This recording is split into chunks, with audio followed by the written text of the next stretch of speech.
bienvenidos a nuestro estudio de la historia de la Iglesia Antigua. No sé a ciencia cierta lo que le trajo a este estudio, pero me alegro de que esté aquí y me alegro de que seamos capaces de tomar este tiempo para pensar juntos sobre la historia antigua de la Iglesia. Hace algunos años leí una historieta de Peanuts, y uno de los personajes de Peanuts se le asignó que presentara un trabajo escrito sobre la historia de la Iglesia. Y se detuvo y pensó por un momento y dijo: al escribir sobre la historia de la Iglesia hay que empezar por el principio. Mi pastor nació en el 1930. Ya esto nos muestra algo de la fecha de la historieta, pero pienso que esa es la actitud de Estados Unidos, que en 1930 es una historia antigua porque la mayoría de nosotros no estábamos allí. Pero para nosotros como cristianos, que queremos tener en cuenta que Cristo ha estado edificando su iglesia durante mucho tiempo. De hecho, una de las promesas notables de las palabras de Cristo fue: edificaré mi iglesia y las puertas del infierno no prevalecerán contra ella.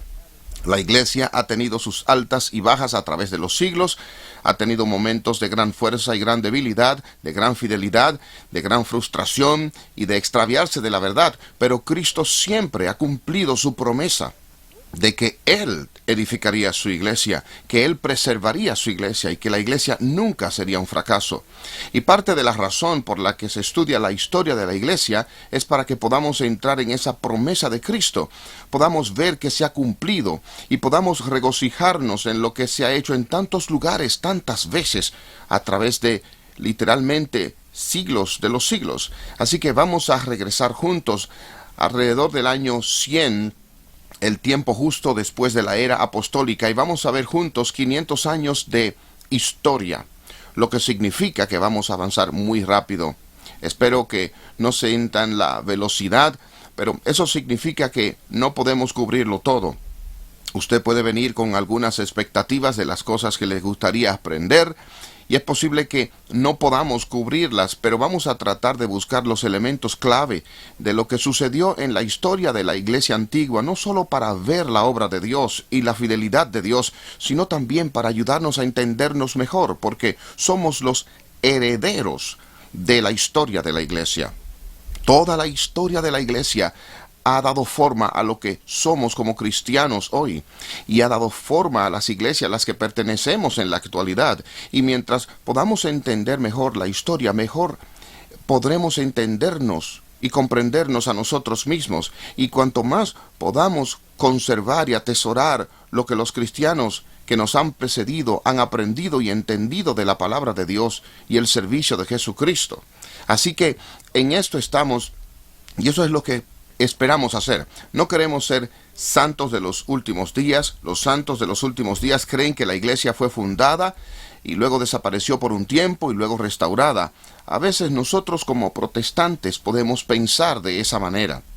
No fueron los apóstoles quienes fundaron la iglesia, y luego la iglesia de alguna manera desapareció y reapareció con Martín Lutero, y eso no es lo que Lutero creía. Y no es lo que debemos creer. A veces pensamos que Martín Lutero, como uno que vivió hace mucho tiempo, ¿no? Hace mucho tiempo de eso. Pero 500 años representa solo el 25% de toda la historia de la iglesia. Y si solo sabemos los últimos 25%, sabemos algo muy rico, profundo, cierto, pero no sabemos 75% de la historia de nuestra propia familia. Y eso es lo que queremos comenzar a recuperar para nosotros mismos. Queremos tratar de entender. Y a medida que avancemos, considerando este periodo de la iglesia antigua, más o menos 500 años, vamos a ver, lo número uno, lo fundamental que queremos buscar es la formación de lo que yo llamo la tradición católica de la iglesia. La tradición católica de la iglesia. Algunos de ustedes también pueden ir a las iglesias que utilizan el credo de los apóstoles en los servicios de su iglesia, y el credo de los apóstoles nos dicen: yo creo en una santa iglesia católica. Ahora bien, algunos protestantes se ponen tan nerviosos con esa palabra católica que la han cambiado han cambiado el credo y lo han cambiado a yo creo en una santa iglesia universal o una santa iglesia cristiana, pero no debemos renunciar a la palabra católica. De hecho, es originalmente una palabra griega que significa universal. Pero cuando decimos que creemos en la iglesia católica, estamos diciendo que estamos creyendo en la iglesia que Cristo ha prometido fundar y mantener, que Cristo ha tenido siempre una iglesia a través de toda la historia del movimiento cristiano. Y esa palabra católica pertenece a nosotros como los protestantes y es parte de lo que la Reforma dijo una y otra vez. De hecho, algunos de los reformadores dijeron, si tú eres parte de la iglesia romana, entonces no eres parte de la iglesia católica. Fue una especie de punto inteligente retórico que se hizo, ya que se dijo, romana es solo una ciudad y una ciudad no puede ser universal. Y usted tiene que elegir, o es parte de la iglesia de la ciudad o es parte de la iglesia católica. Ahora, ya que continuaremos haciendo el argumento o no, era un argumento para decir que la palabra católica no debe ser entregada a nadie, sino que debe referirse a los creyentes en la Biblia, porque somos parte de la Iglesia Universal que Cristo fundó y que siempre ha conservado. Así que cuando decimos que queremos mirar a la tradición católica de la Iglesia, lo que quiero decir es que queremos ver ese gran legado del cristianismo, del que somos herederos, y que se formó en el período de la Iglesia antigua. Ahora, cuando digo tradición, eso también puede poner nerviosos a los protestantes. Así que estoy, como saben, comenzando con un punto difícil. ¿Tradición católica?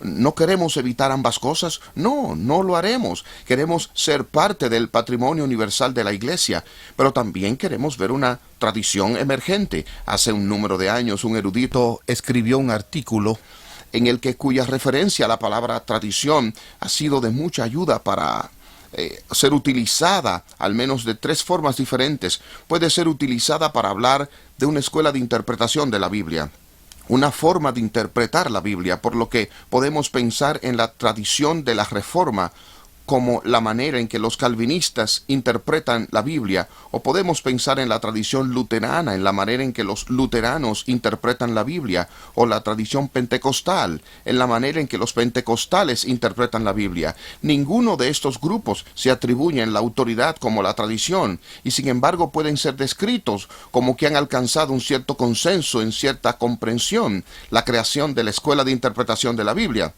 Eso es lo que quiero decir cuando digo que queremos considerar esta tradición católica, no la tradición como autoridad en sí misma, sino la tradición como una forma de entender la Biblia y el significado de la Biblia para la vida de la Iglesia. En la antigua Iglesia en sí, la palabra tradición tomaría otro significado, y sería el significado que dice, son las enseñanzas de los apóstoles conservadas en la vida de la Iglesia, pero que no se registran en las Escrituras. Y hubo algunos que enseñarían más adelante en el periodo de la Iglesia antigua que esa tradición, la tradición apostólica, conservada en la memoria oral de la Iglesia, tiene una autoridad que debemos de honrar y seguir, y se añade, o es complementaria a la Biblia.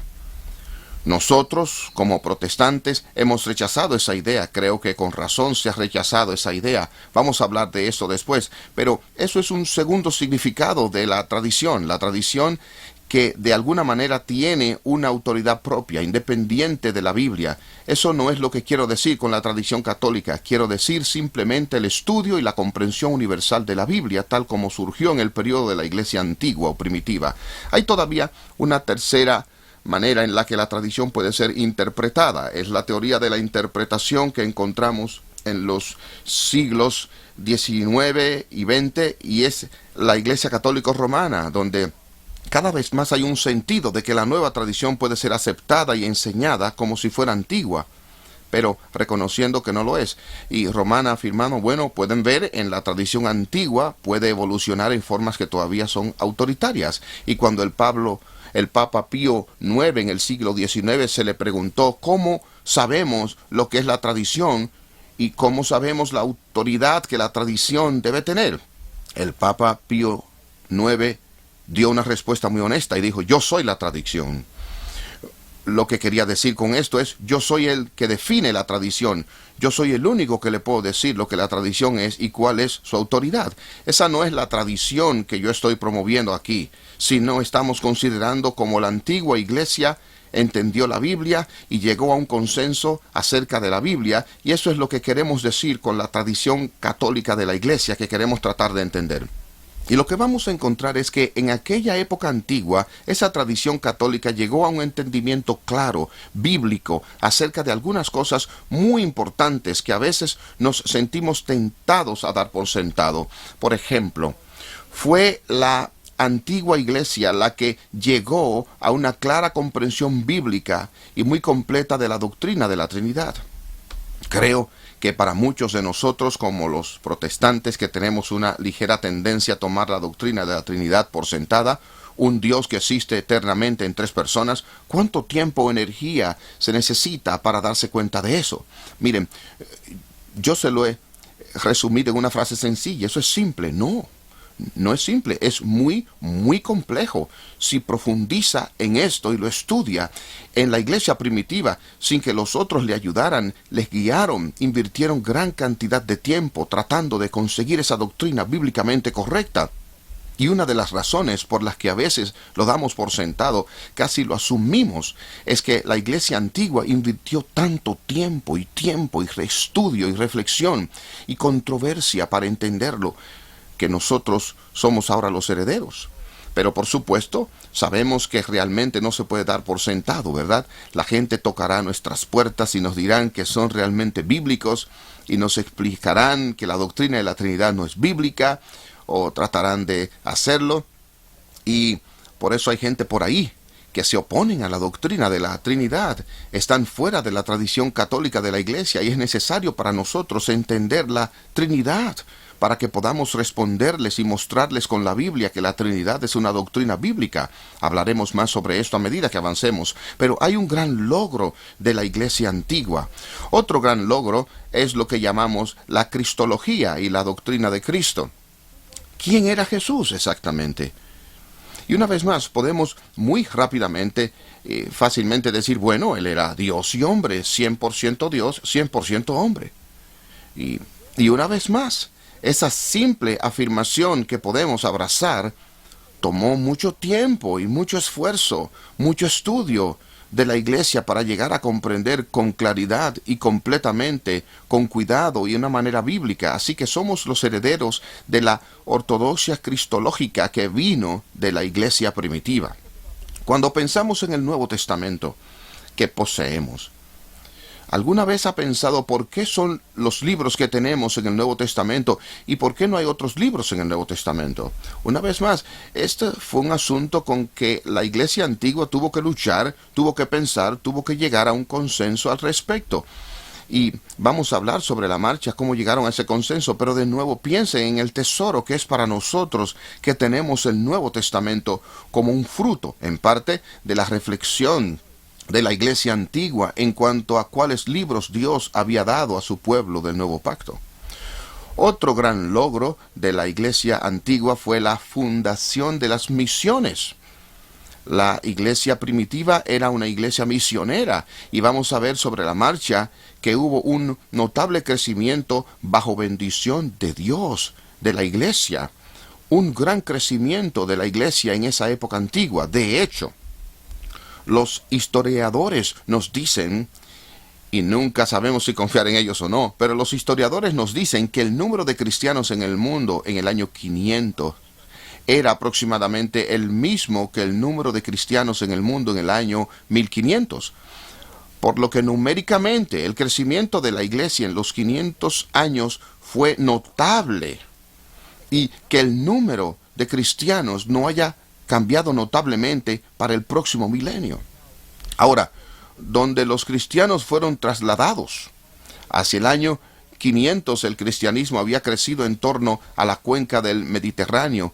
En el 1500, el centro de la población para el cristianismo se había desplazado hacia el norte y el oeste de Europa, pero la gran obra misionera de la iglesia estaba realmente en la época antigua, y luego volvió a la vida en la época moderna, de modo que el impulso misionero de la Iglesia es otro gran tesoro que se llevó a cabo y preservado para nosotros en el periodo de la Iglesia antigua. Así que tenemos que ir con las expectativas y agradecimiento a aquellos cristianos que nos precedieron y los notables logros que ganaron para nosotros.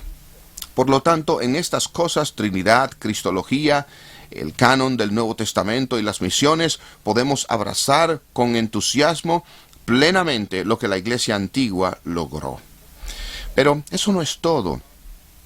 Podemos aceptar en gran medida, si no por completo, lo que muchos en la Iglesia antigua llegaron a pensar acerca de la doctrina de la Iglesia, la doctrina de los sacramentos, la doctrina del ministerio, la doctrina de la adoración y la doctrina de la salvación. Y vamos a volver a esas cosas. Si usted no puede asimilarlas todas, está bien, aquí no vamos a dar un examen, pero piensen en esto. Puede que no estemos de acuerdo con la Iglesia antigua, y debemos recordar también que la Iglesia antigua no siempre estuvo de acuerdo consigo misma, hubo mucha discusión y controversia sobre estas cosas, pero en la vida de la Iglesia, el ministerio de la Iglesia, la adoración de la Iglesia, la doctrina de la salvación, en aquellas cosas somos significativamente herederos de lo que la Iglesia primitiva pensó y experimentó. Y así, a medida que avancemos, nos centraremos en cómo lo que ellos lograron nos ha ayudado. Y ustedes saben, somos ayudados no solo por lo que hicieron bien, pero también de alguna manera somos ayudados por aquello en que se equivocaron, para pensar en lo que tuvieron que pensar en esos temas. El seguir refiriéndonos a la Biblia y usar la Biblia como la norma de todas las cosas es parte de lo que la Iglesia primitiva hizo, así que también en eso nos animan. Bien, así es donde vamos a buscar unos 500 años, vamos a mirarlo con bastante rapidez, vamos a acabar un poco más profundo en algunos puntos que en otros, y nuestro objetivo es detectar la forma en que Cristo edificó su Iglesia y cómo somos los herederos de una tradición católica que en gran medida abrazamos y nos ayuda a definirnos. Ahora, después de haber establecido esa base, podemos volver al mundo en el que Jesús hizo esa promesa. Edificaré mi iglesia, y las puertas del infierno no prevalecerán contra ella. Ese fue un mundo que para los primeros cristianos fue dominado por dos realidades esenciales. La primera realidad fue el mundo judío, en el que Jesús y los apóstoles habían nacido y creído, y que de manera significativa los formó. Y luego está también el período romano, o la civilización de Grecia y Roma, que fue el contexto más amplio en el que la Iglesia nació y en la que había de ministrar. Por eso queremos tomar un poco de tiempo para pensar en ese contexto judío y luego ese contexto romano. Una vez más, se podrían pasar horas y horas haciendo eso, y es posible que se preocupen de que yo vaya a hacer eso, pero no, vamos a mirar rápidamente estas cosas. El judaísmo fue un importante jugador en el antiguo imperio romano. Según algunos cálculos, hasta un 20% de la población del imperio romano era judía. Tuvo una gran presencia en el imperio romano y existió en dos formas, en un sentido o en dos maneras. Uno, en la propia Palestina, que el Nuevo Testamento nos refiere, pero también en lo que se conoce como la diáspora, la dispersión de los judíos en todo el imperio. Y los judíos dispersos, principalmente en las grandes ciudades del imperio romano, ya se habían en una u otra forma adaptado a vivir una vida judía fuera de la patria judía.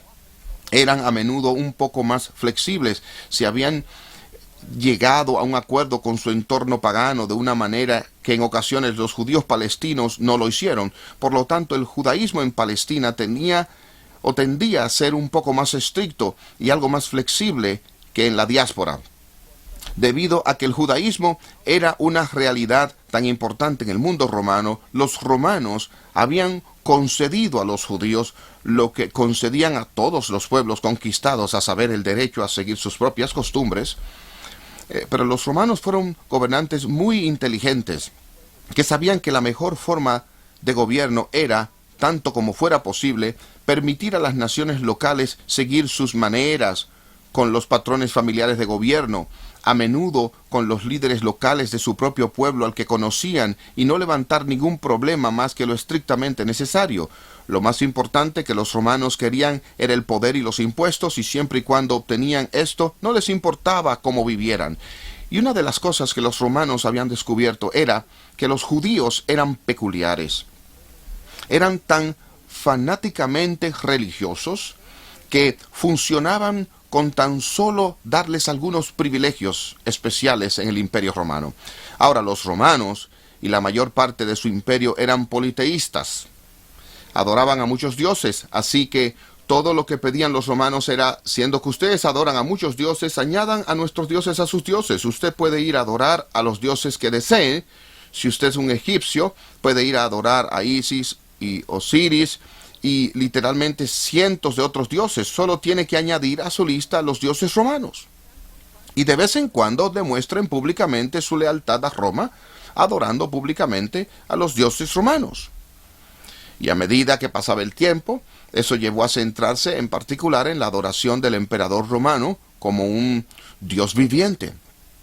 Y los romanos pensaron que esto era muy razonable, pero pronto descubrieron que los judíos no estaban de acuerdo. Los judíos, desde un punto de vista romano, eran fanáticamente, sin razón, ridículamente monoteístas. Y los romanos, una vez más un pueblo muy inteligente, pronto descubrió que es mucho más fácil simplemente para eximir a los judíos de cualquier tipo de culto de los dioses romanos que tratar de hacerles cumplir. Esos judíos locos están dispuestos a morir antes de poner una pizca de incienso ante la estatua del emperador. ¿Qué vas a hacer con gente así? La única cosa que se puede hacer con gente así es darles una exención especial de la ley. Eso hicieron los romanos. Eso es mucho antes de la venida de nuestro Señor. Una cosa inusual que los romanos hacían para con los judíos es que permitían a los judíos en todo el imperio pagar el impuesto anual del templo.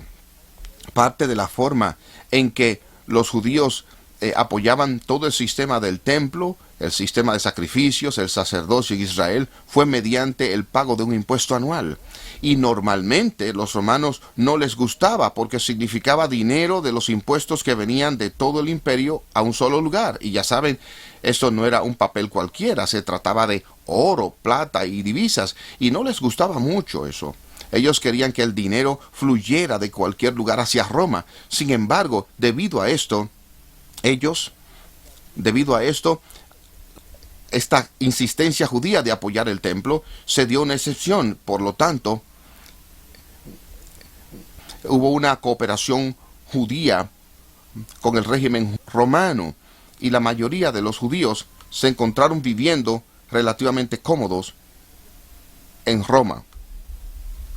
Podían practicar su religión y podían dedicarse a sus actividades, y Roma mantuvo bastante estable la vida.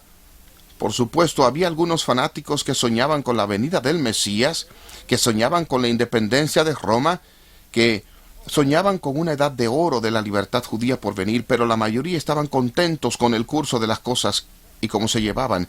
Y esa es la imagen que encontramos en el Nuevo Testamento. Es la situación a la que Jesús vino. La mayor parte de los fariseos, la mayoría de los saduceos, la mayoría de los sacerdotes estaban relativamente contentos de vivir bajo el sistema romano. Pero había un grupo, los celotes. Ellos esperaban la libertad.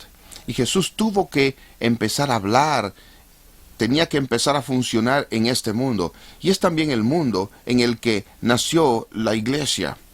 Así que hemos estado buscando la forma en que los judíos se relacionaban con el imperio romano, y luego vamos a volver y ver cómo la iglesia emerge en esta situación de los judíos y que también tiene que encontrar una manera de relacionarse con el amplio imperio romano. Gracias.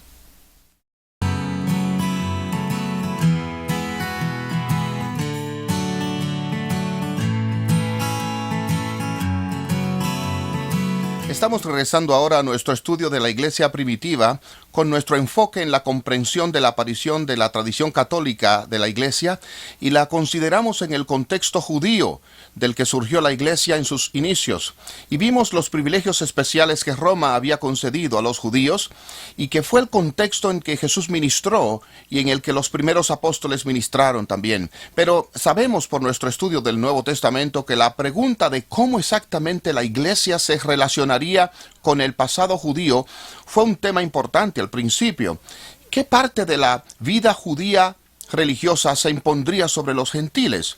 Y eso vino a ser una parte central del ministerio del apóstol Pablo para ayudar a la Iglesia a entender eso y ayudarla a determinar en un acuerdo tanto con la libertad en Cristo, su novedad en Cristo por un lado, y su conexión permanente a su pasado judío. La Iglesia tenía un profundo sentido de conexión con su pasado judío, y a veces hemos dado tanto por sentado que ni siquiera lo notamos. Pero piense en lo mucho que nuestro conocimiento de Jesús y su obra se basa en el Antiguo Testamento. Cuando decimos Jesús es el Rey, Jesús es el sumo sacerdote, Jesús es el profeta, Jesús es el sacrificio, Jesús es el Mesías o Cristo, todas esas cosas serían casi ininteligibles para nosotros si no tuviéramos el Antiguo Testamento, por lo que el Antiguo Testamento fue verdaderamente una preparación para la venida de Cristo y Él se cumple en Él. Pero va más allá de lo que entendemos acerca de Jesús. La organización de la iglesia primitiva era profundamente dependiente del judaísmo. El oficio del apóstol como un representante autorizado de Cristo, se basa realmente en las viejas instituciones del Antiguo Testamento. La idea de los ancianos en las congregaciones locales en realidad se deriva de la sinagoga. La práctica temprana del bautismo es una ceremonia tomada por Juan el Bautista, tal vez del lavado ritual judío. La cena del Señor, sabemos que en muchas maneras depende de la práctica judía de la Pascua. Así que, de muchas maneras, vemos la herencia judía que creemos como cristianos se cumple en la venida de Cristo y en el nacimiento de la iglesia. La adoración de la iglesia primitiva fue muy modelada del culto de la sinagoga.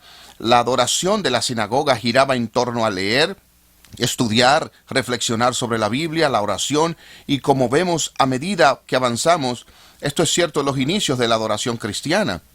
Por lo que este origen judío fue crítico, pero también crítico fue el asunto cómo la iglesia se separaría de la sinagoga. Puede sorprender, pero literalmente durante siglos mucha gente siguió yendo a la sinagoga el sábado y el domingo a la iglesia, y ni a los rabinos ni a los predicadores cristianos les gustaba.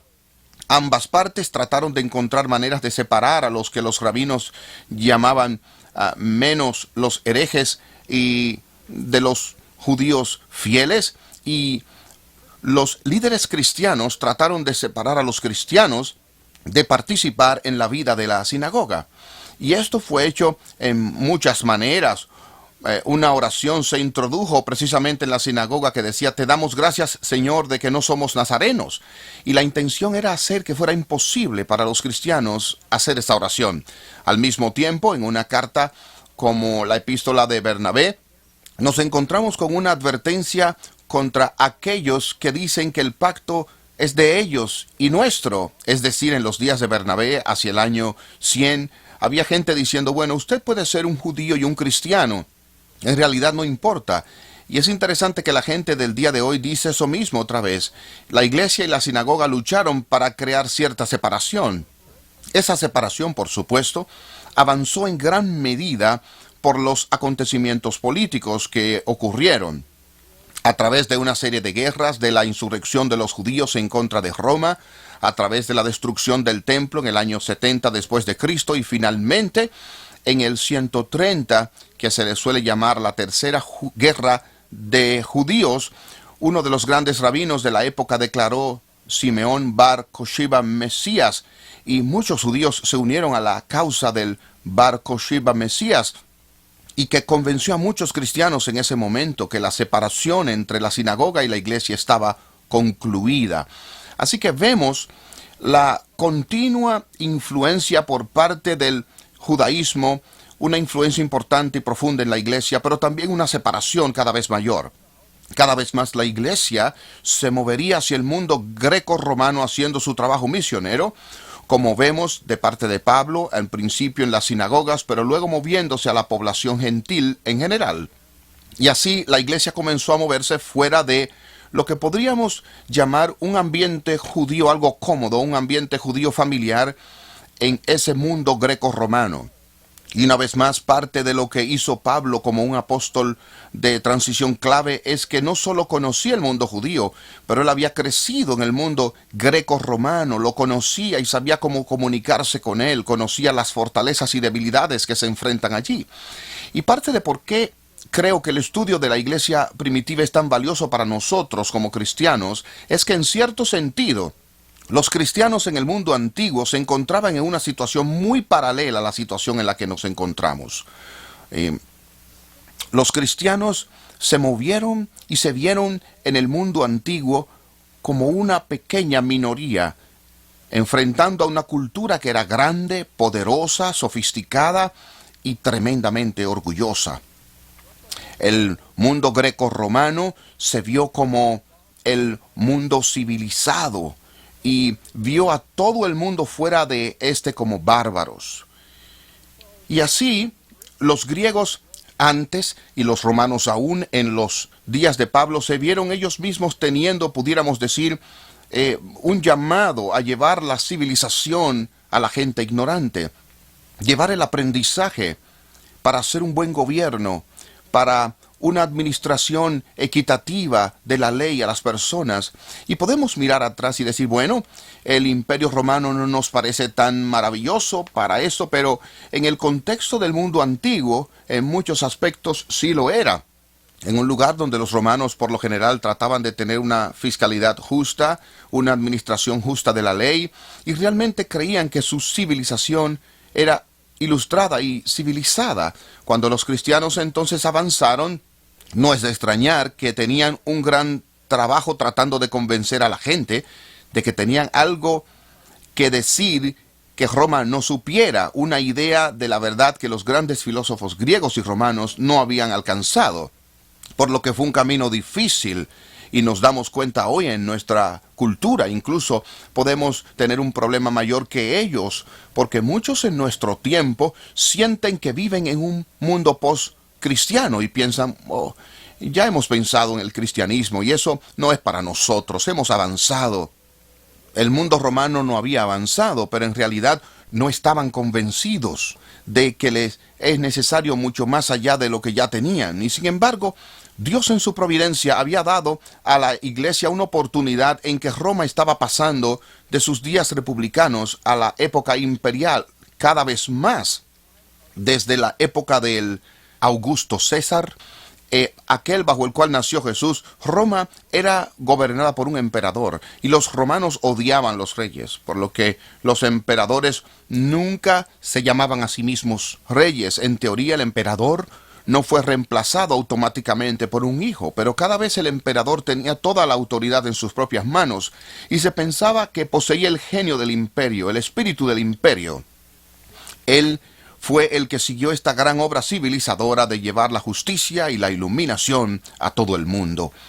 Pero los historiadores han observado con gran precisión, yo creo, que esto dejó una especie de vacío, un vacío intelectual y casi espiritual en el mundo romano. Bajo la República, todos los ciudadanos sintieron que parte de esta tarea de la civilización era de ellos. Somos una república, todos estamos juntos y somos responsables en conjunto. Es parte del trabajo de todos nosotros involucrarnos en llevar la iluminación al mundo. Pero a medida que el imperio se hizo cargo de la república, cada vez más la gente sentía, bueno, esta gran tarea es del César. ¿Qué nos queda a nosotros? Y es interesante, en ese contexto, cada vez más romanos en varias partes del imperio comenzaron a buscar la satisfacción espiritual de las nuevas religiones. Y esto yo creo que es todo parte del plan providencial de Dios. Algunos de ellos miraron a los dioses y diosas egipcios, Isis y Osiris. Isis se convirtió en un gran objeto de fascinación en muchas partes del Imperio Romano fuera de Egipto. Algunos se dirigieron a la diosa persa Mitra, una diosa que era muy atractiva para los soldados. Así que había un anhelo espiritual que se estaba desarrollando. Y es muy interesante que parte de este anhelo espiritual siempre estuvo vinculado a tratar de encontrar la verdad antigua. En este sentido, el Imperio Romano es casi exactamente lo contrario de lo que encontramos en nuestra cultura de hoy. Hoy en día la mayoría de la gente se orienta a pensar ¿qué hay de nuevo? Creo que eso es parte de lo que la ciencia ha hecho por nosotros. La ciencia en cierta forma nos ha convencido de que lo más nuevo debe ser lo mejor. Es muy difícil para nosotros los viejos mantenernos al día con estos cambios tecnológicos, ¿saben? Todavía no se han dado cuenta de la diferencia entre twittering y tweeting, pero las cosas cambian tan rápido. Pero la cosa es lo nuevo, ¿verdad? La gente hace fila para comprar un nuevo teléfono celular. Yo no lo entiendo, pero porque soy viejo, pero lo nuevo debe ser más verdadero que lo viejo. Hubo ese sentido entonces de que la verdad siempre debía haber sido conocida y se consultaba a Aristóteles, Platón, con ya 300 años de edad como grandes guías de la verdad. Pero eso era parte de la fascinación de Isis, ya que Egipto era visto como una de las grandes antiguas civilizaciones y por lo tanto la diosa de Egipto debía ser más profunda que estos dioses recién llegados que estamos encontrando. Y eso fue parte de la fascinación del Imperio Romano con el judaísmo, porque el judaísmo afirmó y fue aceptado por muchos no judíos que el judaísmo era la religión más antigua en el imperio. Y así el judaísmo tenía un tipo de fascinación especial en la gente, incluso los que no eran judíos, por su antigüedad, debido a la forma en que se veía como la religión que podía ser rastreada todo el camino hacia atrás, hasta el jardín del Edén, la primera creación de la humanidad, el principio del mundo. Y por esa razón, el judaísmo, en la época de nuestro Señor y el apóstol Pablo, se había convertido en una religión misionera de gran alcance. A menudo olvidamos eso en nuestros días. El judaísmo realmente no es una religión misionera hoy, pero entonces lo era. Estaban ansiosos, deseosos de hacer prosélitos. Como saben, Jesús hizo ese comentario, ¿no? Los fariseos se cruzan 7 mares para ser un convertido. Él no estaba exagerando. Estaban realmente activamente involucrados en la difusión de la religión judía, y había muchos convertidos, tantos que molestaba a los romanos. Los romanos estaban dispuestos a dar a los judíos esas exenciones especiales, pero en realidad no querían ver estas exenciones extendidas a más y más personas. Así pues, aquí está el atractivo. La religión antigua ha sido muy exitosa en el sentido misionero, y ahí entra el cristianismo. Y uno de los problemas iniciales que el cristianismo enfrentó es que era nuevo, o al menos eso es lo que le parecía a la mayoría de las personas. ¿Su fundador es Jesús? Él murió tan solo unas décadas atrás. ¿Qué podemos aprender de una religión así? Y es por eso que en gran parte de los primeros escritos cristianos, lo que encontramos es el esfuerzo. Lo vemos en el Nuevo Testamento y en los primeros escritos más allá de los del Nuevo Testamento, el esfuerzo para mostrar al cristianismo como el cumplimiento de todo lo que el judaísmo esperaba. Y eso no es solo un ejercicio intelectual menor, es absolutamente crucial que usted vea el esfuerzo misionero de la Iglesia en el Imperio Romano, a fin de que el cristianismo tuviera la oportunidad de tener una audiencia, de mostrar que en realidad es una religión antigua, a pesar de que Jesús vivió solo unas décadas antes. Y es por eso que es tan importante que los cristianos fueran una y otra vez al Antiguo Testamento. Ya ves, todo el Antiguo Testamento, todo este judaísmo que tanto valoran por ser antiguo, estaba esperando la venida de Jesús. Y nosotros vimos el gran día de su cumplimiento, y así la nuestra es tanto una religión antigua, pero también con esta nueva realidad Jesús ha venido y Jesús ha conquistado. Y así podríamos esperar entonces, ¿no les parece que Jesús ha venido que los apóstoles han enseñado, los apóstoles han establecido una base y luego debemos esperar que en la generación siguiente de los escritos que tenemos de los primeros cristianos, que nos gustaría ver la profundidad real, entendimiento real, una verdadera estabilidad, pero no lo vemos. Los cristianos, o los escritos cristianos más antiguos son realmente decepcionantes. Si pudiera ilustrar esto, creo que nuestra expectativa debe ser que si esto es una especie de donde Jesús y el apóstol Pablo están a la hora de la verdad, tal vez las cosas irían bien y luego tal vez solo disminuyen un poco gradualmente hasta Lutero. Creo que tal vez ese es el tipo de imagen mental que todos tenemos a menudo en nuestra mente de cómo la historia de la iglesia debe haber sido. Pero creo que es más preciso tener una imagen como esta. Y luego, en realidad, las cosas llegan hasta Lutero.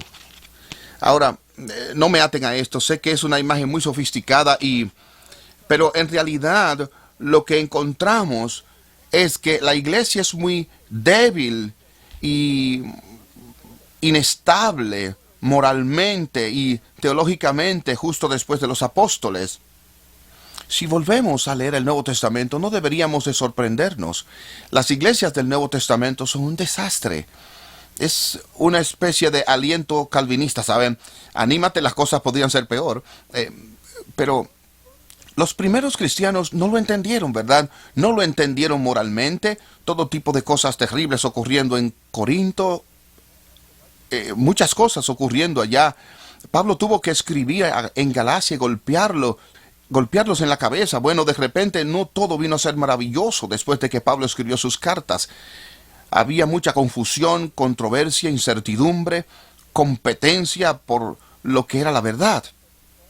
Al igual que en los días de Pablo, los judaizantes habían entendido mal que la relación del Evangelio con Moisés, así que en los años posteriores a la muerte de los apóstoles hubo una proliferación de movimientos heréticos que trataron de reclamar el nombre de Cristo, insistiendo que eran la verdadera iglesia, y dieron lugar a esta gran competencia para tratar de entender dónde está la verdad, cuál es la verdad, quién habla por Cristo realmente y por los apóstoles. Y es por eso que el primer grupo grande realmente de los teólogos que aparecen representados en la historia de la iglesia son llamados los apologistas. Eran los defensores de los principios de la fe. Ellos salieron al frente de los herejes y contra la crítica pagana para defender la iglesia y para tratar de hacer la verdad más clara a la gente. Y ellos eran muy buenos en eso, pero su enfoque era bastante limitado. Su enfoque fue, sobre todo, contra las pretensiones de los rabinos de que los cristianos tenían un mal uso del Antiguo Testamento y en contra de las afirmaciones de los filósofos paganos que el cristianismo era simplemente ridículo. Y así vemos en los apologistas. El más famoso probablemente fue Justino Mártir a partir de mediados del siglo II.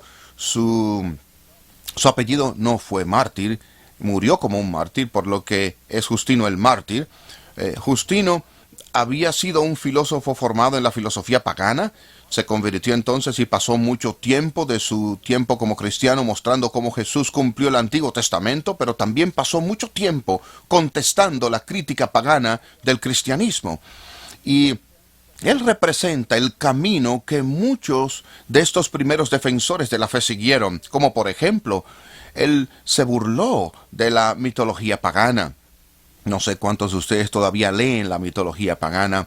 Esto era algo que todas las personas educadas en el mundo occidental tenían que saber, pero los apologistas estaban en lo correcto. Cuando usted vuelve atrás y lee la mitología pagana, usted queda abrumado por la inmoralidad y lo absurdo de las acciones de los dioses.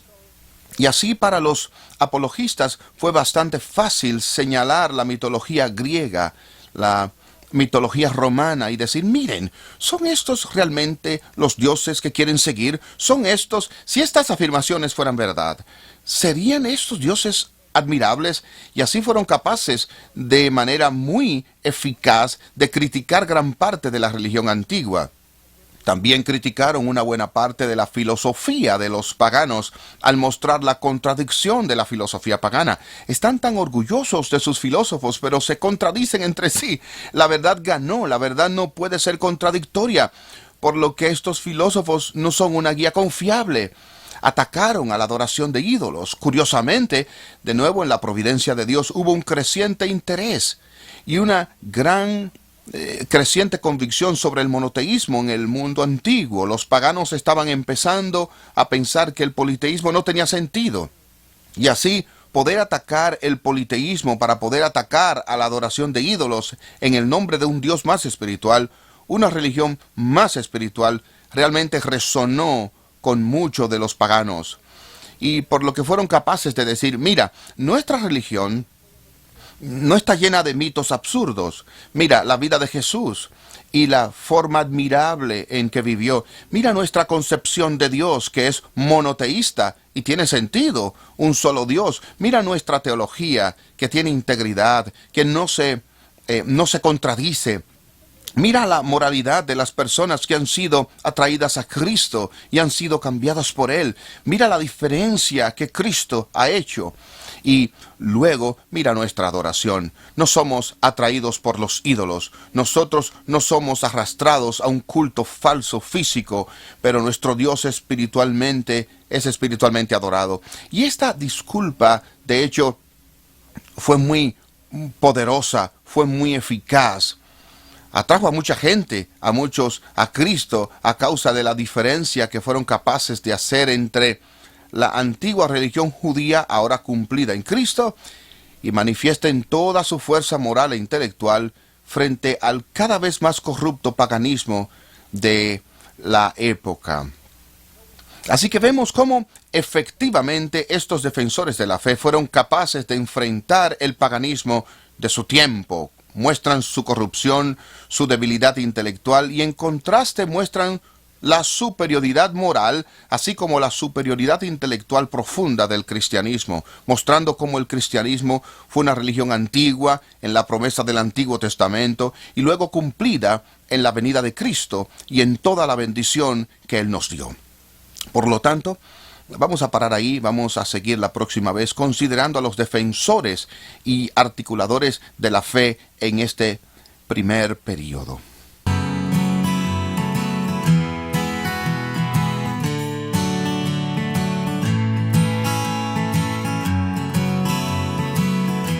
Muy bien, estamos regresando a nuestro tema de los defensores de la fe, los apologistas, que en esos primeros días no eran la edad de oro, tuvieron que enfrentar todo tipo de falsas enseñanzas, todo tipo de retos, todo tipo de dificultades que enfrenta la iglesia. Y miramos la última vez un poco de Justino Mártir, la forma en que trató de explicar cómo los cristianos eran herederos del Antiguo Testamento y la forma en que trató de responder al paganismo. Hoy veremos o queremos considerar un poco algunos de los otros desafíos, los que podríamos llamar desafíos herejes, los desafíos de las personas que decían ser cristianos, de hecho mejores cristianos que el promedio principal de la iglesia, y estaban en constante desafío a la iglesia. Y un gran grupo que, bajo una etiqueta muy amplia de desafío, un movimiento conocido como gnosticismo. El gnosticismo es un movimiento derivado de la palabra griega gnosis, de conocimiento. Los gnósticos afirmaban que tenían un conocimiento especial, que tenían más conocimiento. Los gnósticos apelaban a varios factores en el mundo antiguo. Uno de ellos era el sentido de que algunas personas son mucho mejores que otras. Y los gnósticos a veces argumentan así, bueno, tú sabes, la iglesia a la que vas está bien para la gente común, pero si quieres la verdad más plena, si deseas la verdad más profunda, a menudo, si deseas la verdad secreta, nosotros la tenemos. Y ven con nosotros y podemos hacer por ti lo que nadie más puede hacer por ti. Los gnósticos eran en sí mismos un grupo con grandes divisiones internas, grandes diferencias entre sí, pero esta fue la afirmación esencial de todos los gnósticos. Tenemos un conocimiento especial, a veces tenemos un conocimiento secreto que solo los iniciados pueden poseer, y nosotros podemos enseñarle un cristianismo más radical espiritualmente que lo que los apóstoles han hecho. Esto caracteriza casi todas las diferentes clases del gnosticismo, una espiritualidad que niega la importancia fundamental de la historia, la importancia del mundo físico, que dijo que la acción es realmente siempre en lo espiritual. Y en este sentido que conecta con las cosas que se encuentran en la filosofía antigua, sobre todo entre Platón y algunos de sus seguidores, lo realmente importante es lo espiritual. Y que nos puede sorprender en algunos aspectos, pero lo fascinante de lo que pasó en el mundo antiguo es que siempre hay similitud con el mundo moderno y de alguna manera paralela a algunas formas del gnosticismo. Uno de los ejemplos más notables es la ciencia cristiana. No sé qué tanto sabe usted de la ciencia cristiana, pero la enseñanza central de esta, fundada por Mary Baker Eddy, es que lo físico no existe. Y el conocimiento secreto que usted necesita, el conocimiento más profundo de la realidad, es lo físico no existe. Y por lo tanto la enfermedad no existe. Si su cuerpo no existe, no puede estar enfermo. Y por lo tanto, si pudiera liberar su mente de la ilusión de un cuerpo, puede estar bien todo el tiempo. Usted puede ver cómo la forma en que esto tiene cierto atractivo está mal, pero tiene cierto atractivo. El gnosticismo en el mundo antiguo tenía un tipo similar de apelación. Nosotros podemos liberarnos de la esclavitud del cuerpo. No siempre niegan que el cuerpo era real, pero puede ser liberado de él a una vida más allá del cuerpo. Y eso atrajo a gran cantidad de personas, por lo que la iglesia necesitó responder a ese llamamiento en especial porque muchos de los gnósticos dijeron: nosotros somos la iglesia verdadera, somos los verdaderos portadores del mensaje de Jesucristo, y la iglesia tuvo que responder a eso. Y uno de los grandes maestros del principio y apologista de la iglesia que encabezó la respuesta fue Ireneo. Él vivió aproximadamente del 130 al 200. Siempre me gusta decir aproximadamente el 130. Y no fue que su mamá estaba en trabajo de parto durante tanto tiempo. Es que se extendió durante varios años. Y estas personas salieron de la oscuridad de tal manera que realmente no sé exactamente cuándo nacieron, pero fue la época aproximada en que ministró. Probablemente conoció a Policarpo, que había conocido al apóstol Juan, así que estamos realmente como en la tercera generación después de los apóstoles. Se convirtió en un obispo en el sur de Francia, y más tarde en su vida murió probablemente como un mártir, pero se convirtió en uno de los grandes teólogos de la iglesia primitiva, respondiendo en particular a los gnósticos en su mayor escrito titulado Contra todas las herejías. Tal vez un poco demasiado optimista, pero muestra cómo veía la iglesia asediada desde muchos puntos de vista y de muchas maneras diferentes, y trató de exponer los errores, muchos errores diferentes que estaban a su alrededor, y lo hizo enseñando cuidadosamente las Escrituras, y mediante una cuidadosa enseñanza de las Escrituras, sobre todo mostrando que Dios había creado el mundo físico. Muchos de los gnósticos enseñaban que un Dios menor había creado el mundo físico, no el Dios verdadero y eterno. Ireneo estaba ansioso de hacer el punto. El verdadero y eterno Dios creó el mundo, y Él lo creó bueno. Lo físico no es algo para ser rechazado y superado, pero es la manera en que Dios nos creó. Y por eso la historia es importante. Ireneo casi podría ser el santo patrono de los historiadores. Él dijo: usted sabe, la Biblia no es un libro de mitos, no es un libro de lecciones espirituales escondidas detrás de la historia, pero la lección es la historia de que nuestro Dios está obrando en la historia para lograr su propósito salvador y traer a su Hijo. Así que Ireneo viene a enfatizar las Escrituras. No tenemos secretos, no necesitamos la especulación, tenemos lo que tenemos en la Biblia. La Biblia nos dice que Dios creó, que la creación es buena, y a pesar de que cayó en el pecado y que la historia es importante, porque en la historia de las obras de Dios y en la historia Dios trajo a su Hijo para ser el Salvador. Y luego Ireneo dijo algo muy importante para la historia de la iglesia. Y de paso, si usted está confundido sobre quién es el maestro confiable en la historia de la iglesia, ¿en quién puede confiar usted como un maestro? Usted tiene el gnóstico, y usted tiene aquel gnóstico, y usted tiene otro tipo de hereje. El tipo de confianza es su obispo local. Ahora, cuando escuchamos la palabra obispo, creo que de inmediato pensamos en los obispos de nuestro tiempo.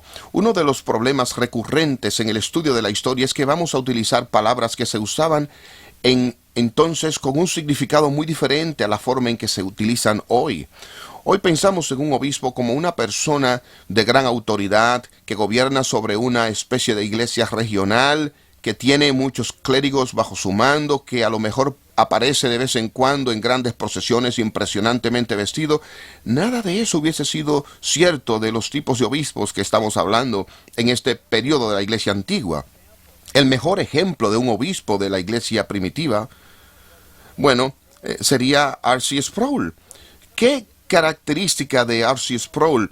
Bueno, aparte de que él tiene estos hijos maravillosos, es que él es un pastor. Él es un pastor principal en una iglesia.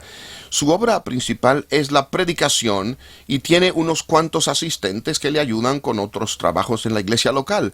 Eso es lo que realmente era un obispo en la iglesia antigua, lo que nosotros consideramos como un pastor principal que predica. Obispos, sobre todo, fueron los maestros y predicadores, no eran los administradores de la iglesia primitiva. Y no estaban sobre muchas iglesias. Eso se desarrolló mucho más tarde en el periodo de la iglesia antigua. Ellos eran principalmente pastores en una iglesia local. Y así cuando Ireneo dice, en caso de duda, siga al obispo, él realmente está diciendo en caso de duda a su predicador local, confiable, la persona que ha conocido, el que abre la palabra, la persona a quien el pleno de la iglesia aprueba. Y como una especie de consejo práctico, eso fue muy valioso. Tal vez usted como cristiano no crea que pueda pensar en todas las cuestiones teológicas. Tal vez como un cristiano no puede entender toda la Biblia y puede que se sienta confuso en todo esto y las cosas que les rodean. Pero encuentre un predicador confiable que enseñe la palabra de Dios. Encuéntrelo, únase a él. Ahora, ¿qué significa que no estamos diciendo poner su mente en neutro? Pero estamos diciendo, Dios, a ver, Jesús lo dijo, ¿no? Yo edificaré mi iglesia y las puertas del infierno no prevalecerán contra ella. Ahora, el peligro del buen consejo práctico de Ireneo es que más tarde se convirtió en una especie de teoría sobre los obispos. Los obispos no pueden fallar, los obispos son infalibles. Hay una sucesión apostólica de los obispos que no cesa. Eso no es lo que Ireneo estaba diciendo, ciertamente no es lo que la Biblia les decía.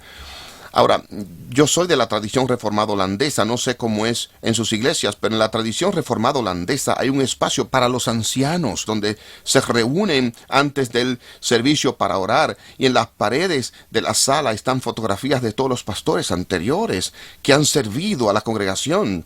Y es una especie de sucesión apostólica de los maestros fieles. Ninguno de ellos es infalible, pero es una especie de testimonio. La verdad se le ha enseñado aquí a través de las generaciones de esos pastores. Y eso es lo que Ireneo estaba diciendo. Quédese con alguien que esté probado y es verdadero y probado por la iglesia para que le lleve a la Biblia. Porque es ahí donde la Biblia se puede encontrar de forma fiable. Así Ireneo, contra los gnósticos, es un gran defensor de la importancia de la historia de la iglesia, la historia de la enseñanza fiel en la iglesia. Pero vino otro movimiento preocupado también por el gnosticismo, preocupado también por mantener la verdad, y este movimiento viene a ser conocido como montanismo. Después, si lo han adivinado, Montano, el fundador del movimiento. Montano, influenciado por el deseo de estar seguro de que tenemos la verdad bíblica, influenciado por el deseo de estar firme en contra de las herejías, llegó a la conclusión de que Dios todavía estaba trabajando a través del Espíritu Santo para dar una palabra profética de la iglesia. ¿Le suena familiar? ¿Ha escuchado algo así antes? Es interesante, ¿ve?, cómo las ideas siguen surgiendo en la historia de la iglesia, y no necesariamente la influencia de uno al otro, pero las tendencias se repiten en la historia de la iglesia. Y Montano, un hombre muy ortodoxo, pensó: ¿no sería maravilloso si, teniendo el Espíritu Santo, cuando las preguntas surjan, pudiéramos solo preguntar al Espíritu Santo y que Él nos diga qué es lo correcto? Eso haría la vida mucho más fácil. Y esa fue la enseñanza que se le ocurrió a Montano. Ahora, como la mayoría de estas personas se van muy lejos con una idea, así que Montano y sus seguidores inmediatos dijeron que Jesús vendría de nuevo antes de que todos murieran. Estaban equivocados. Eso no sucedió, en caso de que ustedes no estuvieran seguros. También dijo que Jesús vendría de nuevo a un pequeño pueblo de Asia Menor, y que al parecer tampoco ocurrió. ¿Será Orlando? No. Pero usted ve, este era el deseo contra esta herejía, encontrar seguridad. Y existió este peligro entre los cristianos de querer encontrar la seguridad en el lugar equivocado. Queremos encontrar la certeza por el Espíritu Santo, garantizando que estamos en lo correcto. Queremos encontrar la certeza de un obispo infalible que siempre es confiable, no importa lo que pase. La verdad es que cuando nos fijamos en la palabra de Dios, descubrimos que hay un solo lugar de la certeza, y eso es la Biblia. Y pudiéramos decir, bueno, usted sabe que eso inquieta bastante, porque hay un montón de gente que encuentra tantas cosas diferentes en la Biblia, y yo creo que el lado bueno de eso es que nos mantiene volviendo a la Biblia, ¿no? Jesús, cuando se enfrentó al diablo, el diablo citó la Biblia, y Jesús dijo: también está escrito. Jesús nos está dirigiendo. Usted ve, siempre vuelva a la Biblia, siempre compare la Escritura con la Escritura. Esa es la forma única de avanzar, es la única manera de estar seguros de la verdad. La Biblia es la fuente de nuestra certeza. Ahora bien, estos montanistas, como digo, eran en realidad bastante ortodoxos en su teología, a excepción de su idea de que el Espíritu Santo dirigió y los guió, y luego, como es el caso de muchos, comenzaron a pensar en otras personas que no eran tan estrictas y no eran tan profundas como ellos, y comenzaron entonces cada vez más a separarse del cuerpo principal de la iglesia, porque el cuerpo principal de la iglesia no era lo suficientemente estricto.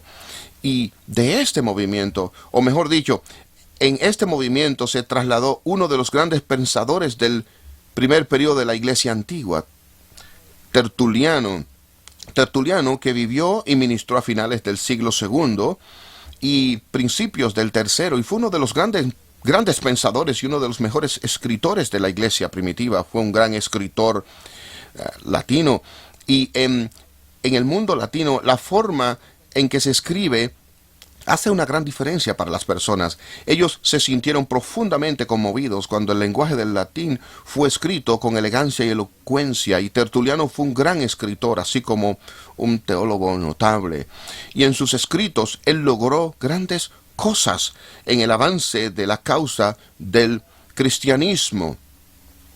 Pero traído a los montanistas, porque él mismo, Tertuliano, fue un rigorista. Él era tan tenaz en la forma en que los cristianos deben separarse por completo del mundo. Así que escribió tratados sobre los juegos, cómo los cristianos no deben ir al fútbol. No. Era entonces la carrera de carruajes. Pero otra vez de la misma cosa. Ustedes tienen que separarse de eso. Usted sabe, la violencia, jugar, el mundo de las apuestas deportivas. Él escribió un tratado sobre la vestimenta de las mujeres, cómo no eran lo suficientemente modestas. Así que abordó todo tipo de cuestiones en su propia época, y además hizo una obra apologética, la defensa de la fe. Tertuliano fue quien salió con algunas de las frases que aún recordamos. Tertuliano fue el primero que dijo: ¿qué tiene que ver Atenas con Jerusalén? No vamos a ser corrompidos por el pensamiento pagano, vamos a centrarnos en la Biblia. Y así Tertuliano fue uno de los que habló con tanta pasión, tanta firmeza, de manera tan elocuente en defensa de la fe, y fue una figura muy grande en términos de defensa de la verdad, y la iglesia más tarde tuvo problemas con Tertuliano porque técnicamente murió como un cismático, murió fuera de la iglesia desde su punto de vista porque se identificaba con los montanistas. Y sin embargo su teología fue tan servicial, de ayuda, que todavía lo citan como el maestro, a pesar de que no les gustó que él muriera fuera de la iglesia. Bueno, aquí tenemos estas figuras notables como los maestros, y lo que realmente nos lleva a continuación a quien tal vez debería ser llamado el más grande teólogo de la primera mitad de la iglesia antigua, y ese es Orígenes.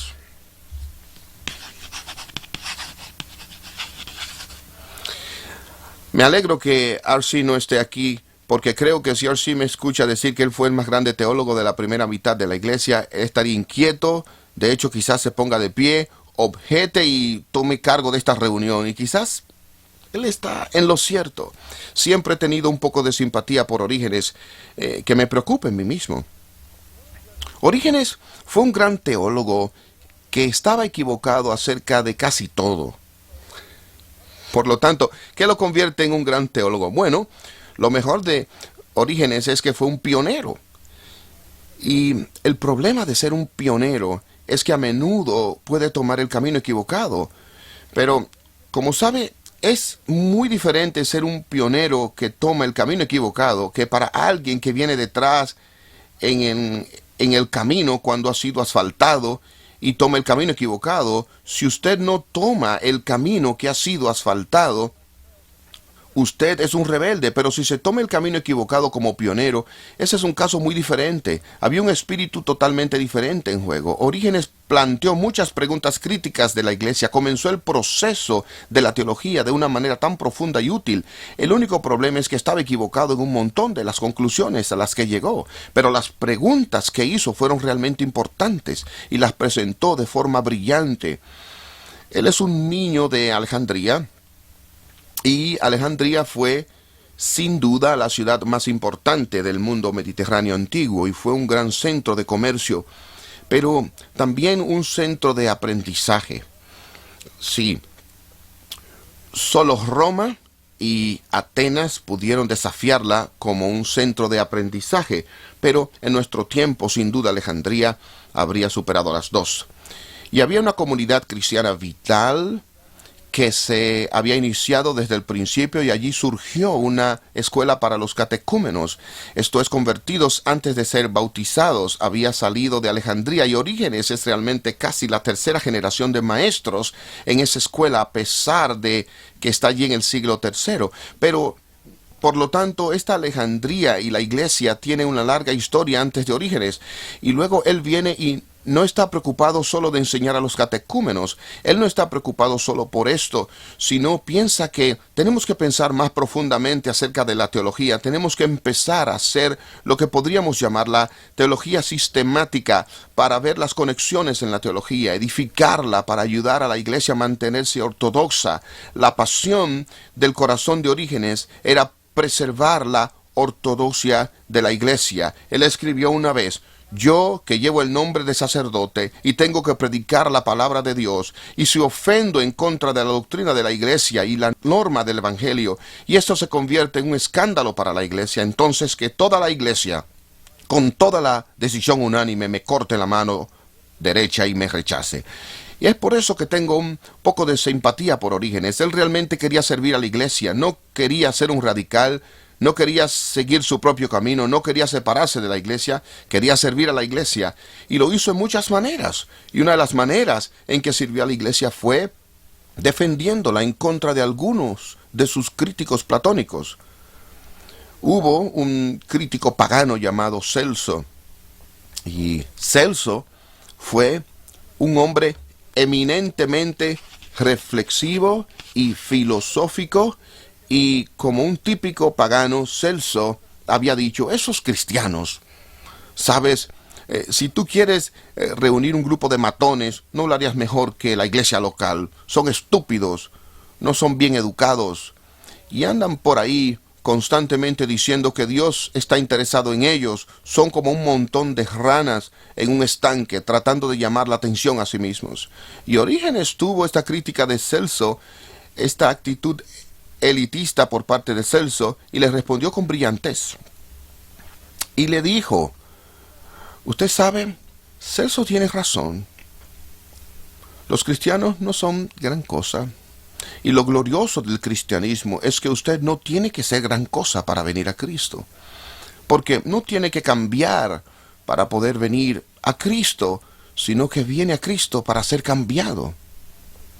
Y es un giro brillante de la discusión para devolvérsela. El cristianismo es una religión gloriosa porque es para todo el mundo. Y es una gloriosa religión porque es para gente inteligente y gente tonta.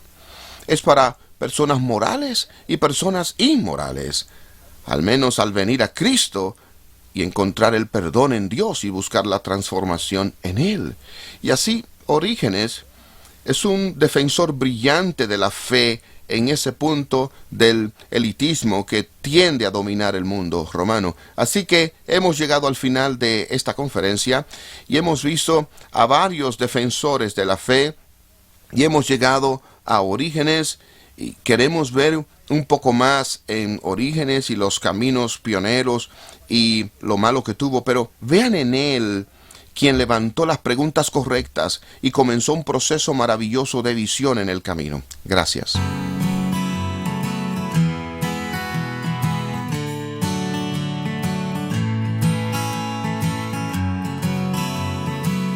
Bueno, es maravilloso poder regresar a nuestro estudio de la iglesia primitiva y algunos de los grandes teólogos de la época de la iglesia antigua que hemos estado viendo juntos.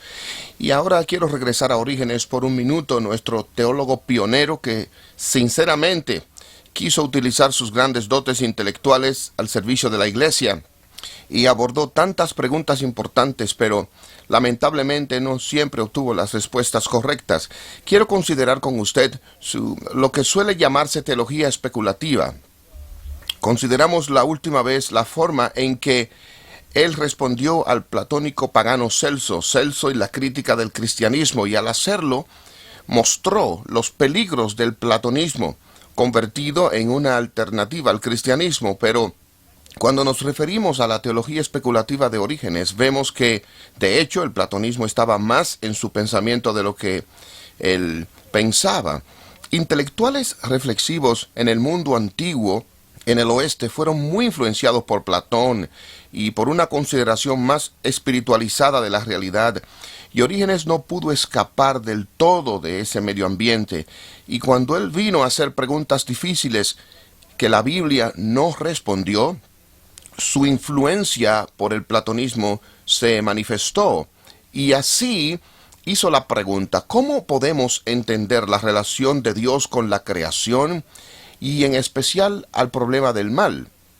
Ahora sabemos que el problema del mal es una cuestión perenne y una pregunta teológica seria para los cristianos. Si Dios es supremo, si Dios ha creado todas las cosas, si Dios controla todas las cosas, si Dios es bueno, ¿de dónde es posible que haya venido el mal? Es un problema serio y Orígenes luchó con esto de una manera interesante, aunque en última instancia equivocada. Quiero ponerle nombre a estas cosas sobre la marcha de manera que no nos equivoquemos, pero esta es una manera en la que el pensamiento de Orígenes se define a sí mismo. Él dijo: Dios es eterno y Dios es espiritual y Dios es inmutable en una especie de sentido platónico. Por lo tanto, ya que Dios es inmutable, los seres espirituales que Dios ha creado también deben haber existido siempre, porque si no hubieran existido siempre, entonces Dios ha pasado de no creador a creador. Y eso no puede ser. Ahora, esto está mal, escriban esto de nuevo, mal. Pero ya que esta es la manera en que su platonismo le influyó a pensar en el ser de Dios, él dijo: ahora bien, Dios ha creado, pero siempre ha estado creando. Y así estos seres espirituales son eternos con Dios. Y estos seres espirituales, a los que podríamos llamar las almas y los ángeles, existían en la contemplación de Dios y en el amor de Dios. Pero esas almas tenían un libre albedrío. escriba eso, mal. Había una voluntad libre y tenían razón, y en el tiempo la atención de estas almas se alejó de Dios y por lo tanto, en un sentido, cayeron en el pecado. Ahora, pueden ver cómo él está luchando con el problema del mal, pero esto realmente no lo resuelve, solo estoy describiendo ahora, no estoy defendiendo.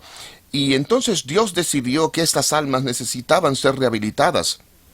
Y con el fin de rehabilitar a las almas, Dios creó el mundo material y envió a las almas a los cuerpos para vivir en este mundo, para ser reeducadas. Ahora, exactamente por qué estaba bien para Dios crear la materia en algún momento, no es posible explorar todas estas cosas o esperar coherencia completa de Orígenes, pero esta era su idea del mundo material. No es nuestra casa definitiva, no es donde realmente pertenecemos, es una especie de prisión de reeducación, y que un día las almas aprenderán la lección y todo vuelve a Dios. Esa es la buena noticia. Orígenes fue un universalista original. Se creía que todo el mundo se salvaría, y esa es la buena noticia. La noticia no es tan buena en el sentido de que posiblemente esas almas libres podrían volver a caer en el pecado. Así que no hubo tanta estabilidad en el cielo como podríamos haber esperado. Sin embargo, este fue su esfuerzo por tratar de pensar en la cuestión de cómo es Dios bueno, cómo es creador, cómo es Dios inmutable, de dónde viene el pecado. Y así aquel a quien Dios designó para dirigir la reeducación de las almas, para salvar a las almas de sus pecados, fue su logos, su palabra, su Hijo. Ustedes saben que esa palabra griega, logos, es una palabra griega muy rica, que significa la palabra, pero significa algo más que palabra. Puede significar la razón en griego, puede representar el mensaje. Así que Juan en su evangelio dice, en el principio era el verbo. No estaba simplemente diciendo que en el principio era una palabra, en el principio era la razón de Dios, el mensaje de Dios, la comunicación de Dios con nosotros. Y Orígenes dice que Logos se hizo hombre en Jesús y se convirtió en el Salvador, el educador, el reeducador, el libertador del mal de la humanidad. Ahora bien, en los conflictos posteriores en la Iglesia, en la época antigua, sobre la naturaleza de Jesús y la divinidad de Jesús, casi todo el mundo se refería a Orígenes, porque los ortodoxos como Atanasio, de quien hablaremos más tarde, apelaban a Orígenes, y ellos decían, miren la enseñanza de Orígenes, que el Logos era eterno.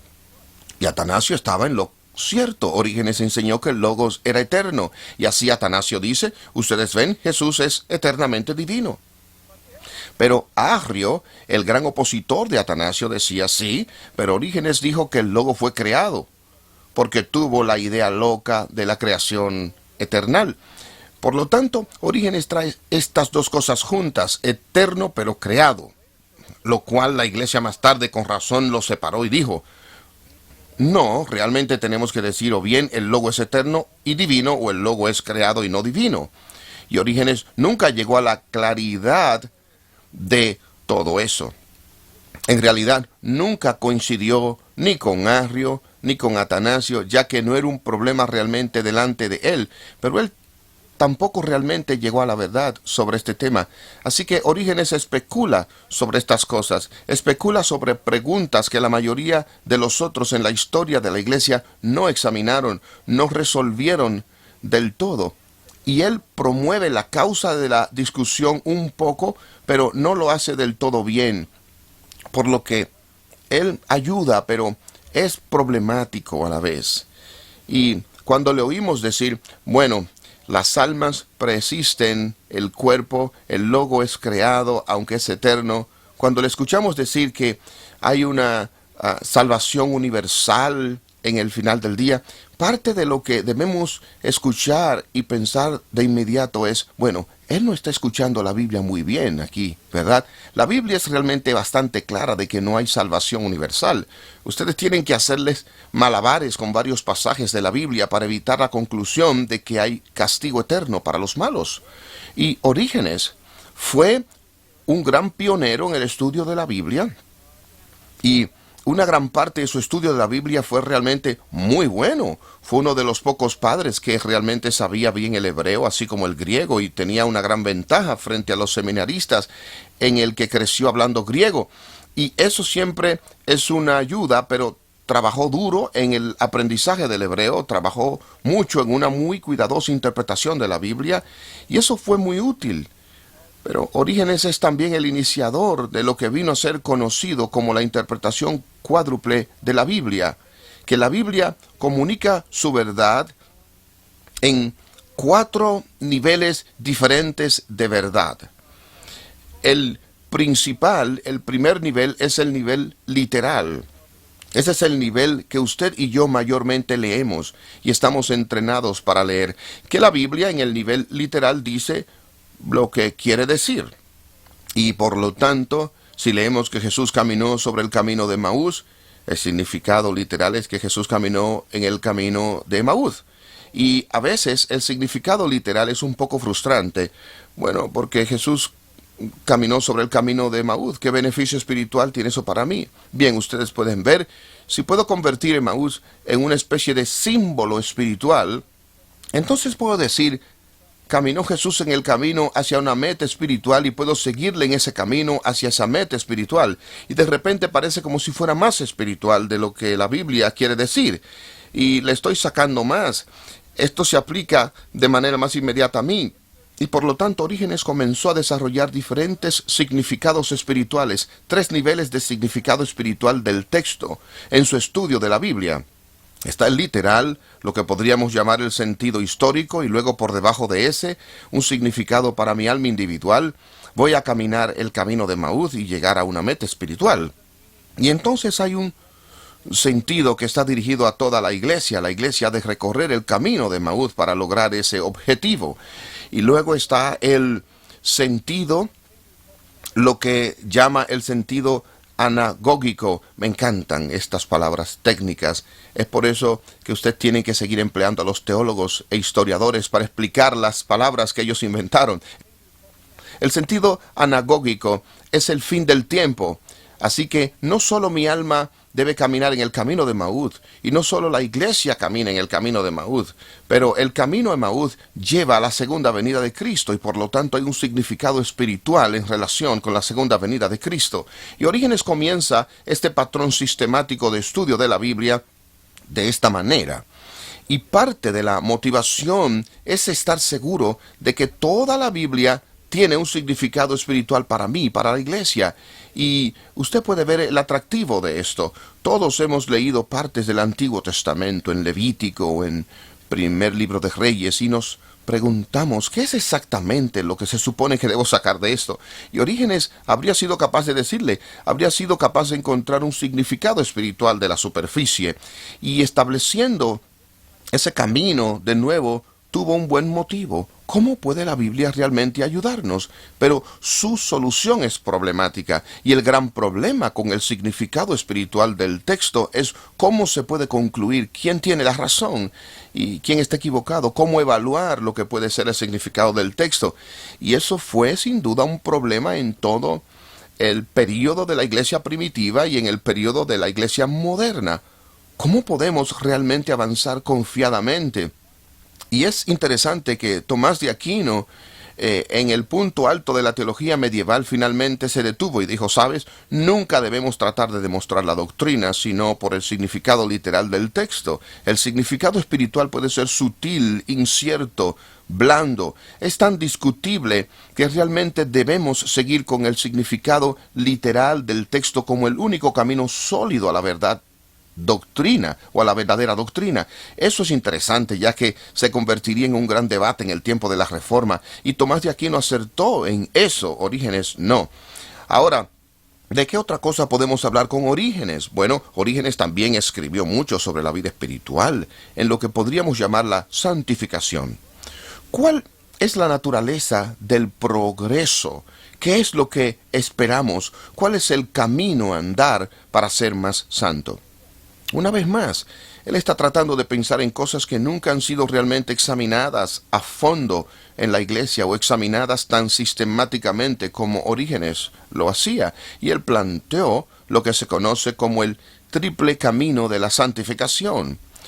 Y ¿qué es lo interesante acerca de esto? Y ustedes saben que en este momento mi esposa siempre dice, bueno, sí, interesante para ti. ¿Tú estás seguro de que es interesante para todos los demás? Lo que debería ser interesante para ustedes de esto es que es increíble con qué frecuencia este triple camino aparece en varios teólogos a lo largo de la historia de la iglesia. Lo encontramos en Orígenes, en diversos místicos medievales, pero apuesto a que la mitad de los libros acerca de la santificación que podamos encontrar en una librería evangélica, en última instancia se remontan al triple camino de Orígenes para la santificación. Esto ocurre una y otra vez, por lo que debe ser fascinado por esta parte de la conferencia. Comienza con la idea de la iluminación.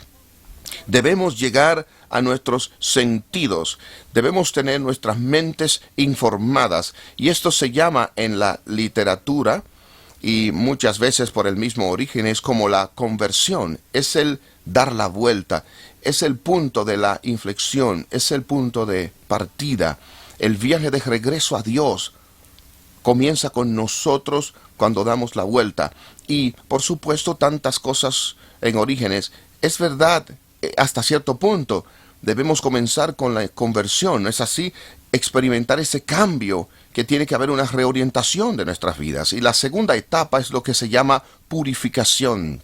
Nuestras mentes se les da la luz para que sepamos la forma en que debemos andar, y entonces empezamos a caminar, y en ese caminar hemos de abandonar cosas. Orígenes, quien se refirió por supuesto con el lenguaje de Pablo acerca de despojarse, todas las veces que Pablo en las secciones de ética de sus cartas habla de despojarse del pecado, y Orígenes hace hincapié en eso. Tenemos que poner fuera el pecado. Y Orígenes, al igual que muchos otros místicos, a menudo hablaba de una manera espiritual sobre el viaje de los hijos de Israel por el desierto y cómo fueron acosados constantemente por las tentaciones de volver a las ollas de Egipto, y la forma en que tenían que despojarse de eso y convertir las ollas de Egipto en todo tipo de alegoría del pecado. Hay que despojar el pecado de nuestras vidas. Y luego, en el carácter platónico de Orígenes y de los místicos, muchos después de él dijeron, entonces tenemos que tratar de quitarnos nuestros apegos a las cosas buenas en esta vida. No es suficiente quitar nuestro apego al pecado, pero hay que despojarse de nuestros apegos a las cosas buenas de esta vida si realmente queremos seguir la verdad espiritual. No debemos estar apegados a las riquezas en esta vida. No debemos estar apegados a la familia en esta vida. No debemos estar apegados a la salud en esta vida. Cada vez más debemos ser indiferentes a las cosas de esta vida para que nuestras almas descansen en Dios. Y aquí de nuevo se puede ver el platonismo, esa espiritualización entrante, esa negación implícita de la importancia de la creación de Dios y lo que Él había hecho, y lo fácil que esto se introduce como una especie de forma súper espiritual de ver la realidad.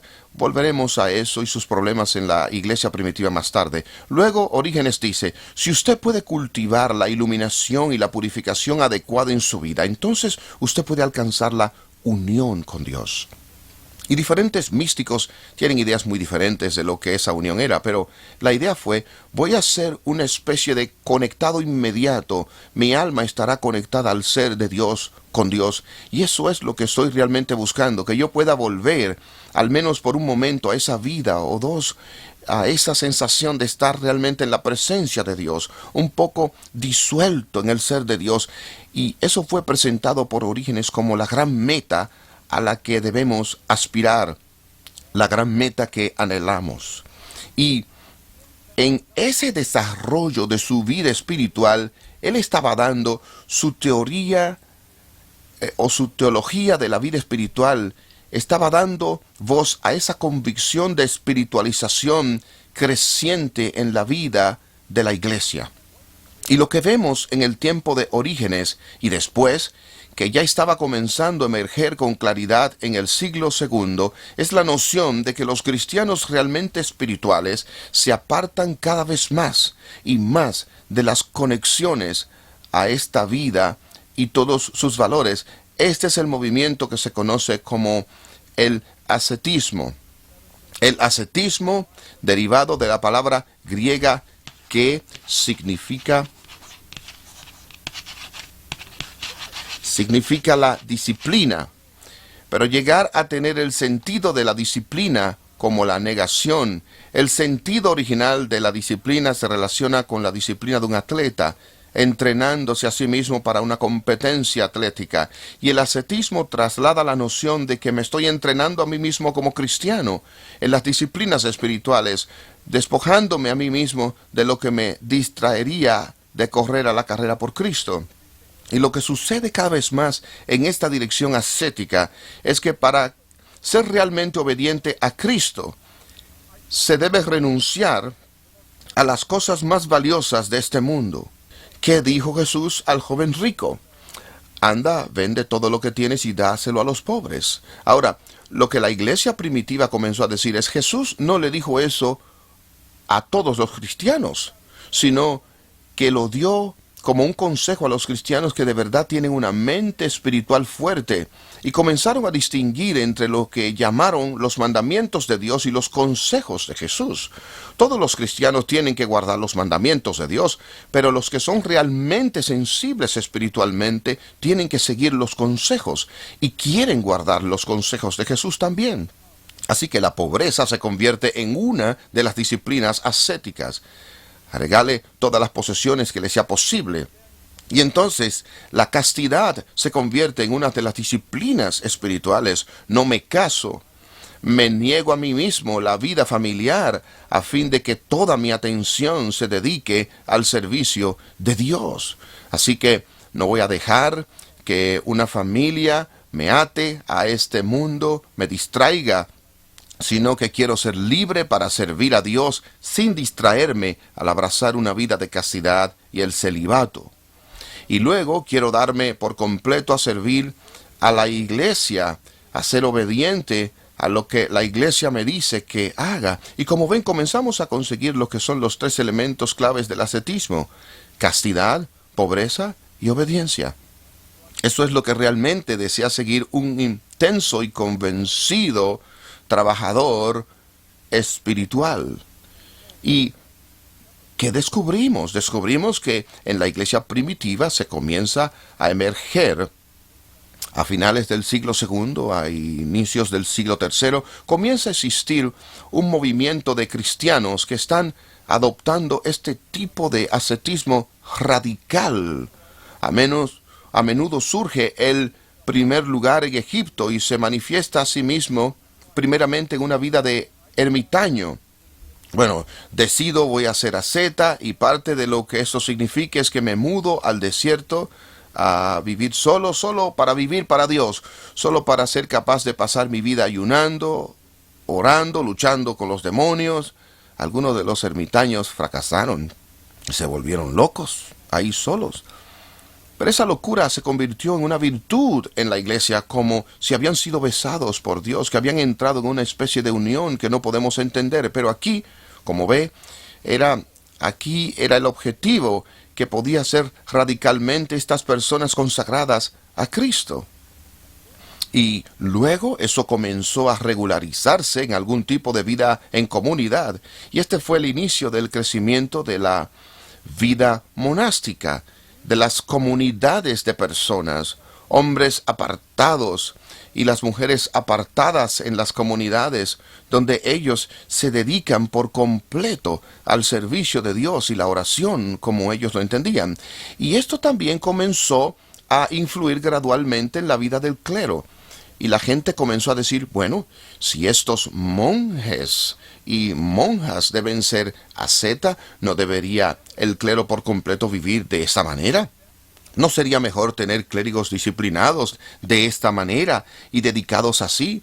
Así que la iglesia, esa idea comenzó a crecer allí en la iglesia, y finalmente en la iglesia occidental, lo que hoy conocemos con la iglesia, como la Iglesia Católica Romana, con el tiempo, en el periodo posterior de la antigüedad, la Iglesia Católica Romana insistió en que todos sus sacerdotes debían ser célibes, y esa práctica continúa hasta hoy. Pero en la Iglesia de Oriente, la práctica continúa hasta el día en que usted pueda casarse como un sacerdote, siempre y cuando se case antes de que sea ordenado como sacerdote.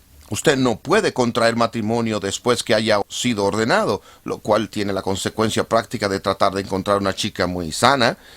Usted no querrá que ella muera antes que usted, y eso sería muy problemático. Solo los obispos en la Iglesia de Oriente no pueden ser casados. Y este es el asunto, como ven. La dirección de espiritualización atada a este mundo, al ver el valor de la familia como algo malo, tenemos que estar negando el cuerpo, se les niega los placeres de este mundo, para que nos podamos dar al 100% al servicio a Dios. Esto surgió de la clase de cosas que vemos en Orígenes, surgió de la espiritualización, de la atmósfera platonizante de la iglesia primitiva, y sigue proyectando esa sombra larga en la historia de la iglesia, que de alguna manera la vida de celibato es más agradable para Dios. Así que hemos llegado al fin aquí, hemos visto cómo el ascetismo es cada vez mayor en la iglesia, en la vida de la iglesia, como una expresión de tendencias espiritualizadoras que no son de ninguna manera bíblicas, y nos advierten también para tener mucho cuidado cuando la gente viene diciendo: te voy a decir cómo ser santo. Tenemos que mirar siempre con cuidado para ver si es realmente bíblico. Vamos a parar allí.